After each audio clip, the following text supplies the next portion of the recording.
Olá, olá! Estamos aqui de volta depois de alguns dias, meses ou anos sem gravar nós dois juntos. Eu e o Matheus. Fala aí, Matheus, tá bom? Beleza? O Bruno me tirou da aposentadoria e eu tô de volta. Desaposentamos aqui para falar sobre o confronto de amanhã, Brasil e Argentina, pelas eliminatórias. Primeiro e segundo colocado, o maior clássico de seleções de todo mundo, de acordo com o Rafinha. Não sei, e com o Depou também, uma entrevista também que ele falou. E amanhã, as duas seleções jogam às 9 horas da noite no Monumental de Núñez, na Argentina. Clima de rivalidade lá em cima. A gente vai falar um pouco o que a gente acha das escalações, o provável resultado. Tem alguma opinião inicial aí já, Matheus? Sua cravada antes de tudo? Bom, eu acho que vai ser um jogo muito pegado, muito tenso. O último jogo Brasil-Argentina na Argentina foi muito polêmico. Teve a cotovelada do Otamendi no Rafinha, acabou 0-0. O Brasil jogou sem o Neymar, coisa que se repete no jogo de amanhã. O Neymar não vai estar em campo de novo. E nem o Messi dessa vez. E acho que tem tudo para ser um jogo bom, porque não vejo a Argentina esperando o Brasil. Acho que o Brasil também joga melhor quando tem espaço para poder correr com o Vini, com o Rafinha. Acho que vai ser um jogo muito bom. Torcemos para que seja muito bom e seja melhor para a gente. Isso. Não sei, né, o negócio do espaço aí, porque antigamente era assim, mas agora eu acho que a seleção, com ou sem espaço, está tendo dificuldade para criar, ainda mais que a gente vai com 6 mudanças para esse jogo, duas por opção do Dorival, quatro são duas por opção médica e duas por suspensão. Então o Alisson e o Gerson não vão jogar porque estão machucados, o Alisson não pode, porque ele foi substituído no protocolo de concussão, o Gerson também está com uma lesão na perna, não vai jogar. Gabriel Magalhães e o Bruno Guimarães estão suspensos e o Wanderson e o João Pedro, que começaram o jogo contra a Colômbia, vão para o banco. No lugar deles vai entrar o Bento no gol, o Wesley na lateral direita, que jogou melhor do que o Wanderson, essa é uma mudança, acho que é boa. Murilo na zaga, que é um nome que já vinha sido pedido a várias convocações, tem jogado muito bem lá na Inglaterra. O André vai entrar no meio de campo, no lugar do Gerson, o Joeliton no lugar do Bruno Guimarães e o Matheus Cunha, que também jogou no último jogo, entrou no lugar do João Pedro, ganhou a disputa pela titularidade, Matheus. Essas mudanças forçadas acho que pesam um pouco para o lado do Brasil. O Alisson é muito criticado na seleção, mas continua sendo o melhor goleiro brasileiro para mim. O Gabriel Magalhães tem sido o melhor zagueiro pós-Copa também. Apesar do Murilo ser muito bom, o Gabriel Magalhães forma, junto com o Saliba, uma das melhores zagas da Europa nos últimos anos. A defesa do Arsenal é uma força do time do Arteta. E o Gerson vinha se encontrando ali naquele meio, junto com o Bruno Guimarães, e o Brasil perde logo esses dois para o jogo contra a Argentina, que tem um meio-campo muito forte, né? Acho que o jogo pode ser decidido ali naquela região. A Argentina vem com o Depou, com o McAllister, com o Enzo Fernandes, e pode complicar para o Brasil. A entrada do Wesley eu gostei, ele entrou muito bem no jogo contra a Colômbia. Você comentou aqui no último vídeo, ele entrou querendo o jogo, buscando, indo para cima, junto ali com o Savinho pelo lado direito. Acho que essa foi uma mudança boa. E tem que ver se ele vai ter essa liberdade para atacar no Monumental de Nunes, né? Vai ser um ambiente muito hostil para a seleção. Será que ele vai ter a personalidade de ir para cima, de buscar o jogo o tempo todo, como foi lá no Mané Garrincha? Eu acho que a questão do Wesley é um jogador que está acostumado também a Libertadores, jogos grandes com o Flamengo. Eu acho que dessas entradas talvez seja um dos que menos sofra, porque está acostumado com esse clima de futebol argentino. Uhum.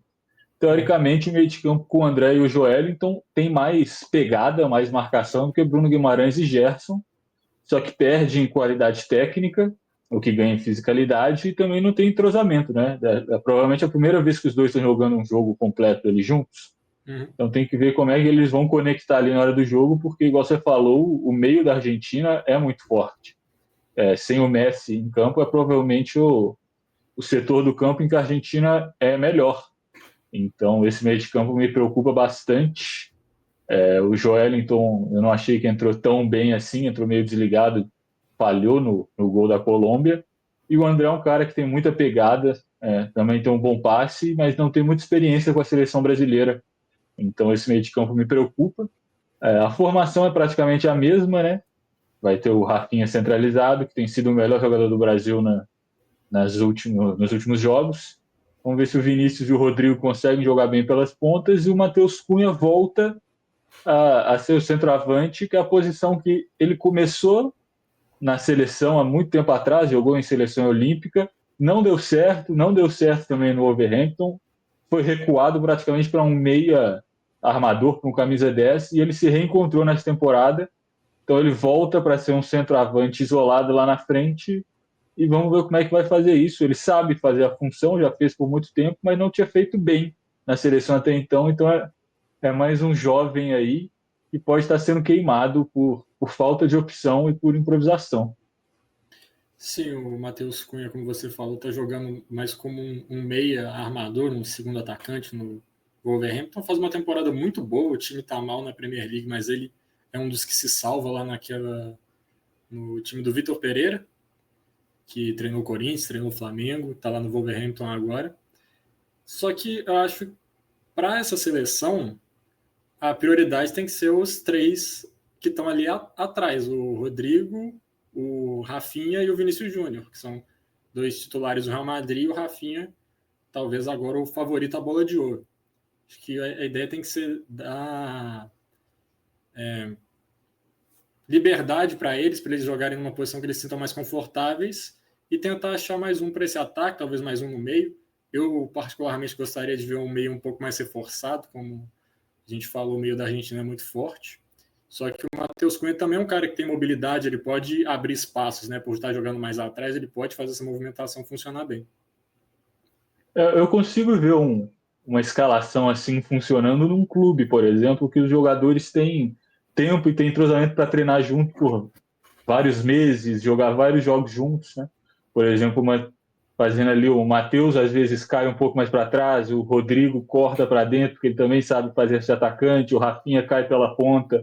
São funções que eles sabem desempenhar, só que exigem um certo entrosamento, essas movimentações mais complexas dentro de campo, talvez para um jogo de seleção ser mais para o básico ali, como eles têm pouco tempo de treino juntos, funcione melhor. Mas vamos ver, às vezes clica e funciona, dá tudo certo, né? Não acho que é impossível funcionar, só que, igual eu falei, precisa de um certo entrosamento para todas as movimentações encaixarem no jogo. Sim, vou levantar uma questão aqui para a gente ir pensando. Que antes da gente começar a gravar, eu estava refletindo sobre isso, que em 2021, o Brasil vinha num ótimo momento, tinha ganhado a Copa América em 19, era líder das eliminatórias, e veio mais uma Copa América, final foi Brasil e Argentina no Maracanã, e dá para falar que aquela final que a Argentina ganhou foi um ponto de virada na seleção para conseguir ganhar o título no Catar. O título no Catar, na minha visão, começou ganhando a Copa América aqui, que tirou o peso de toda aquela pressão de não ganhar.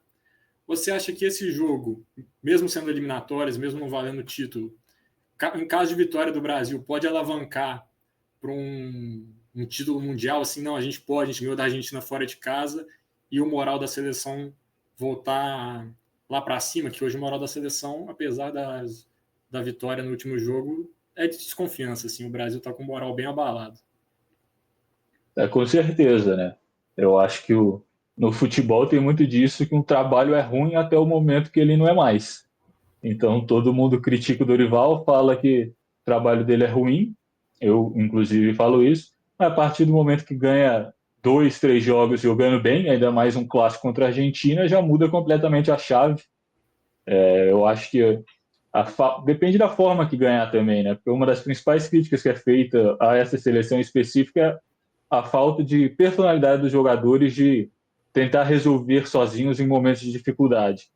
Então, se ganha esse jogo, ganha bem, às vezes com uma jogada individual do Vinícius, ou uma jogada individual do Rafinha, do Rodrigo, de quem quer que seja, pode ser essa moral, esse assentamento de posição, porque eu acho que ainda existe muito isso no Brasil, que eu percebo pelas entrevistas dos jogadores e do próprio Dorival, que a seleção é do Neymar.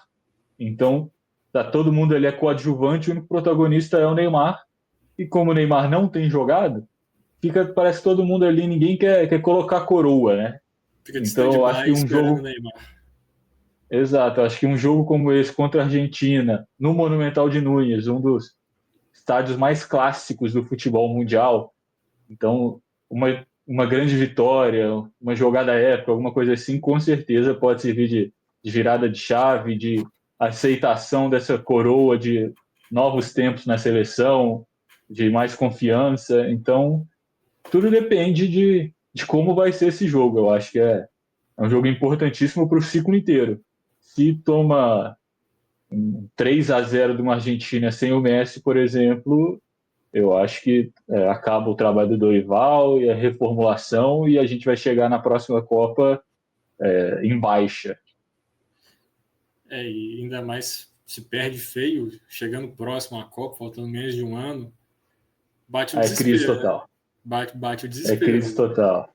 A gente lembra de casos assim no futebol brasileiro. Mano Menezes estava treinando a seleção ali, viu que estava chegando perto da Copa, o trabalho não estava andando, mandaram embora e chamaram o Filipão. O resultado final No, foi o que a gente viu, mas a lógica do futebol funciona assim: vai chegando perto de competição importante, o trabalho não está rendendo, o provável é que o treinador seja mandado embora. exato. A CBF, num momento de instabilidade, tanto na opinião pública, você tem casos, por exemplo, o Ronaldo agora, que se candidatou à presidência, falando como é o processo todo ali, é tudo muito errado, essas coisas. Eu acho que não que a CBF já tenha sido amada pelo povo brasileiro em qualquer momento, só que eu acho que eles vivem um momento de talvez a maior instabilidade deles e se os resultados dentro de campo não acompanharem, eu não duvido nada que depois de um 3-0 da Argentina amanhã, por exemplo, o Tite seja o treinador da seleção brasileira na semana que vem. Na pior das hipóteses, o Brasil iguala o seu maior jejum na história do futebol em Copas do Mundo, né? Vão ser 24 anos sem um título. Isso se ganhar em 2026. Se não ganhar, esse Isso. momento já Vai bater o recorde. vai bater o recorde. Então, tá todo mundo insatisfeito, fica aquela pressão, a gente não sabe para onde vai. O Edinaldo também parece não saber muito bem o que ele quer, que queria o Ancelotti, aí o Diniz fica como tampão, o Diniz foi embora, vem o Dorival, e a seleção tá à deriva, assim, para mim. E quem sofre são principalmente os jogadores que estão começando o ciclo agora. Então, Hendrick, Estevão, esses caras que são os caras da próxima geração estão nesse esse meio termo aí que o Dorival não tem, não sei se não tem muita coragem ou muito respaldo, muita confiança de começar a bancar eles de jogar mais, porque qualquer coisa que der errado é o trabalho dele que no final do dia vai ser cobrado, mas ao mesmo tempo não completam esse processo de subir 100% para a seleção principal, e isso pode acabar complicando não só esta Copa, como a próxima. Mas aqui, Matheus, já que a gente está falando do Brasil, a provável escalação da Argentina para amanhã, você me fala se ela te coloca medo ou não. No gol, Dibu Martinez, Molina, Romero, Otamendi e Tagliafico, Paredes, McAllister, Rodrigo De Paul e Enzo Fernandes, Thiago Almada e Julian Álvares. Então, os dois principais nomes da Argentina, né? O Messi, historicamente, e a temporada, para mim, do Lautaro Martinez na Inter, né? As últimas 2, 3 temporadas dele são um absurdo. Nenhum dos dois joga. Sim, o Julian Álvares fez uma temporada muito boa no Atlético de Madrid também, mas a gente vê a gente falou, o setor de meio campo muito forte, mas o resto é uma seleção assim, a gente não vê grandes valores individuais. Tem o Dibu, tem o Julian Álvares na frente, mas de resto, assim, é uma seleção que funciona muito bem como conjunto, né? E vem num momento iluminado. Ganhou as 2 últimas Copa América, ganhou a Copa do Mundo. Eles têm a sensação de que eles conseguem tudo a todo momento. Então, acho que isso no futebol, essa confiança faz diferença. Exato, acho que individualmente não tem nenhum nome aqui que você olha e fala esse cara pode acabar com o jogo. Numa jogada individual, por exemplo. Eu acho que o meio de campo ali, um Paredes e Depou, eles podem acabar com o jogo num sentido mais da cera argentina, catimba, de uma falta inteligente aqui, cavando um cartão amarelo do jogador importante da seleção, tirando ele mentalmente do jogo. Mas eu acho que com bola jogada, não tem nenhum jogador aqui que a seleção tem medo e tem que fazer uma preparação especial para ele. Eu concordo. Eu acho que se você for olhar nome por nome, a seleção brasileira que tem sido tão criticada por falta de qualidade individual não perde em muitas posições aqui. Não, acho que quer fazer o cara a cara aí? Podemos fazer incontestavelmente quem será que perde. Dibu Martinez e Alisson são mais Alisson. Disparado. Eu acho que as o Alisson é mais críticas ao Alisson não goleiro. fazem nem sentido. O Alisson é mais goleiro, talvez o Dibu seja mais decisivo, dá para dizer assim. É porque o Dibu fez uma grande defesa, né? Talvez uma das maiores defesas da história do futebol na final da Copa contra a França. Aí tem toda a questão da catimba, alguma coisa assim, mas goleiro mesmo, assim, ele é bom, mas eu não achei ele nada demais. É mais pela história por trás do que por ele em si. Ele tem um bom retrospecto no Aston Villa, mas não é cobiçado pelos grandes times da Europa, né? A gente não vê o Barcelona, Real Madrid, Bayern de Munique, que tá para perder o Neuer aí já por conta da idade, a gente não vê esses times não atrás do Dibu. Exato. Molina e Wesley, eu vou com Wesley, eu gosto muito do futebol do Wesley. O Wesley é muito bom. É o primeiro jogo dele como titular, provavelmente, né? Exato.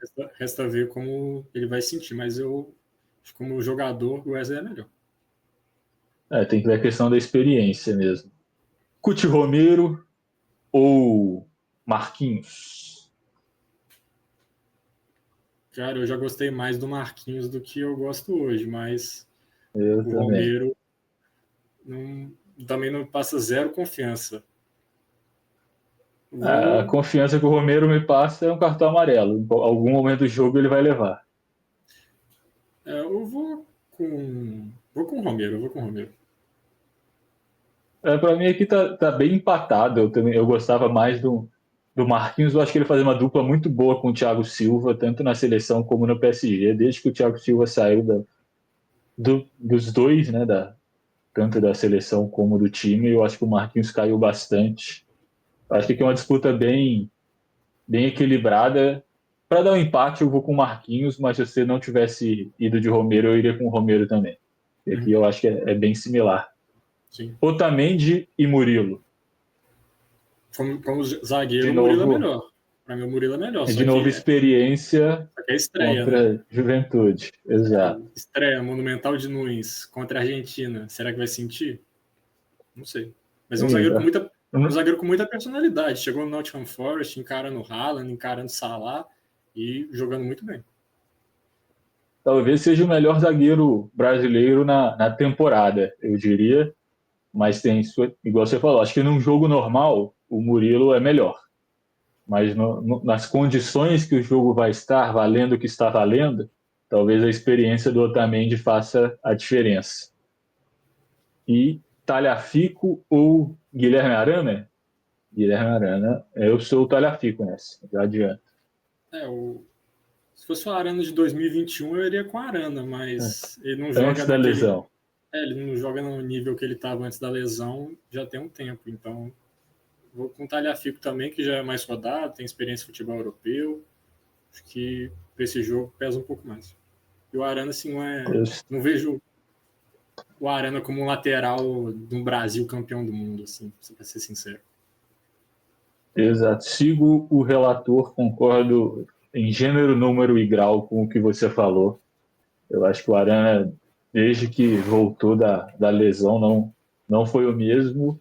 E ele ser titular da seleção, acho que é mais por uma falta de um grande nome consolidado ali do que porque ele está jogando bem o suficiente para estar lá. Só para deixar Leandro... claro, o futebol brasileiro, acho que o Arana é um ótimo lateral, mas para um nível de seleção, acho que falta algo a mais. E mesmo no Atlético ele já esteve melhor, eu Sim. diria. Leandro Paredes ou André? Cara, é difícil. Eu vou com Paredes. Vou com Paredes. O Paredes é mais bonito. Mas Eu acho Critério que, de estético vai ser o novo, desempate. eu acho que é muito semelhante. O Paredes é um cara mais experiente, tem experiência de Copa do Mundo, experiência de jogo grande. O André é um cara que foi muito bem no Fluminense. Depois ele deu uma caída quando não saiu, aquela vez que tiveram rumores da do Liverpool vindo buscar, alguma coisa assim. Aí tendo bem no Wolverhampton, mas tá naquele limbo ali de meio de tabela da Premier League, que tem vários jogadores brasileiros que estão ali que performam bem, mas você não sabe quão bem eles realmente performam em grandes palcos, em grandes jogos, num time que joga de alguma forma diferente, que joga de uma forma mais ofensiva. Eu acho que o André talvez seja um jogador melhor, mas aqui eu vou de novo com o Paredes pela experiência e por já ser consolidado nesse tipo de jogo. Mas só ressalvo aqui, se o Bruno Guimarães estivesse disponível, eu iria com o Bruno Guimarães. Eu não sou fã do Bruno Guimarães pela seleção brasileira. Acho que ele não joga nada, tem algum tempo com a camisa amarelinha. Joelinton ou seu jogador do Liverpool, Alex McAllister? O Joelinton levou a melhor na final da Copa da Liga, mas eu vou de McAllister. Acho o McAllister muito bom jogador. Ele foi um dos responsáveis por mudar a Argentina na Copa, né? Ele começou no banco, virou titular e foi fundamental para o título. E Exato. tá em todo lugar o tempo todo. Ele tem uma raça que é impressionante. Eu acho que principalmente na Argentina eu vejo muito disso nele. Eu acho que no Liverpool tem uns jogos que às vezes ele joga, parece que ele tá meio que dormindo, assim, você não vê ele muito em campo. Mas na Argentina ele tá sempre ligado no 220. Aqui, de novo, eu acho que se fosse um jogo de Premier League, talvez o Joelinton teria uma leve vantagem, mas eu confio mais no McAllister no Brasil e Argentina no Monumental de Nunes do que eu confio no Joelinton. Também. E agora fica difícil porque a Argentina está com 4 volantes e o Brasil está jogando num 4-2-3-1. Você acha que eu comparo o Depou com quem no Brasil? Cara, difícil, né? Porque tem ainda Depou e Enzo Fernandes. Tem que comparar com Rafinha, Rodrigo, Matheus Cunha e Vini Júnior. Fica Fica difícil. difícil, mas são funções muito diferentes, né? Acho que para o que a Argentina se Exato. propõe, o Enzo e o Depou são fundamentais e no Brasil, Rodrigo, Vini e Rafinha também fazem a diferença. Acho que quem eu acho mais jogador, acho que são os brasileiros, mas são mais ofensivos, né? É muito difícil comparar. O Rafinha, para mim, é top 1 ou 2 melhor do mundo atualmente, na Sim, função dele. E eu acho que o Depou, essa seleção da Argentina tem muito disso. Em clubes, os caras não são tão bons assim, muitas vezes. Mas pela seleção da Argentina, o Depou é um dos melhores volantes. Eu acho que eles, toda a competição que ele disputa com a Argentina, ele é um dos melhores meio-campistas. eles transformam a Mas camisa argentina mesmo. É, o Rafinha é melhor. Numa temporada inteira, o Rafinha é mais jogador. Sim. Mas num jogo desse, eu acho que o Depou cresce e o Rafinha a gente tem que ver. Aqui eu vou de Rafinha porque é meu voto para a bola de ouro até o momento. Também o momento dele está muito bom e ele provocou, né? Tu tem que se garantir no campo também agora. Provocou. Mas para mim o Romário botou ele numa posição ali que não Foi. tinha muita escapatória. O Sim. Romário sempre foi bom em criar expectativa, criar narrativa, e ele fez isso de novo. Só que ele botou do Rafinha na reta dessa vez. O Rafinha Não tinha o que o Rafinha ia falar. Mas comprou uma briga que talvez no lugar dele eu não teria comprado, mas agora vamos ver. Acho que ele também não, deve estar o confiante no Romário tacou ele na momento. fogueira. Sim. Exato. E o Rafinha tem jogado bem, ele tem essa moral. E para mim, Enzo Fernandes e Rodrigo é mais fácil. Eu acho que o Enzo Fernandes, o Rodrigo é melhor na seleção e no clube. Sim, O sim. Enzo, desde que saiu do Benfica, não chegou a se consolidar assim no Chelsea. Ainda hoje existem críticas pelo valor que foi pago nele, que foi mais de 100 milhões de euros, né? Eu não me lembro certinho o preço. Eu acho que foi 110, se não me 100, engano. é, foi um dinheiro bom e não tem se firmado no clube desde a última Copa, e eu acho que na seleção também ele não tem sido tudo isso para valer os 110 milhões de euros. Eu acho que o Rodrigo é melhor. A estrutura ali, você tem um Depay e um McAllister, ajuda o Enzo, né? Ajuda porque ele não fica com tanta responsabilidade, acho que nem defensiva, nem ofensiva. Então ele não precisa ser o cara da defesa nem o cara do ataque. Ele é uma peça ali que funciona sem ter grandes responsabilidades. Uhum. Matheus Cunha ou Julian Álvares? Para mim aqui é Julian Álvares, muita coisa. Eu acho que você pegar um recorte dessa última temporada, talvez exista uma disputa. Eu acho que são jogadores muito similares, na verdade, que são dois atacantes que não são camisas 9, assim, apesar de muitas vezes jogarem. São caras que têm um bom passe, sabem voltar, fazer um segundo atacante, às vezes até um armador, essa pegada meio Roberto Firmino, eu acho que os dois têm. Uhum. Mas se você for pegar, sei lá, nos últimos 3 anos, o Julian Álvares é consideravelmente mais jogador do que o Matheus Cunha, apesar de que essa temporada atual do Cunha, para mim, tá pau a pau ali com o Álvares, mas pela consolidação e experiência, eu vou com ele. O Álvares, para mim, é um cara que sempre jogou bem, tanto na seleção quanto no Manchester City, agora no Atlético de Madrid. É um jogador muito bom, assim, eu gosto muito do Julian Álvares. E, como você falou, joga em várias funções. Temporada passada, o Manchester City perdeu o De Bruyne e o Julian Álvares virou uma espécie de camisa 10 ali no Manchester City por um momento e jogou muito bem. Buscou mais espaço, buscou ter mais protagonismo no Atlético de Madrid e conseguiu. Hoje ele é o melhor jogador do time.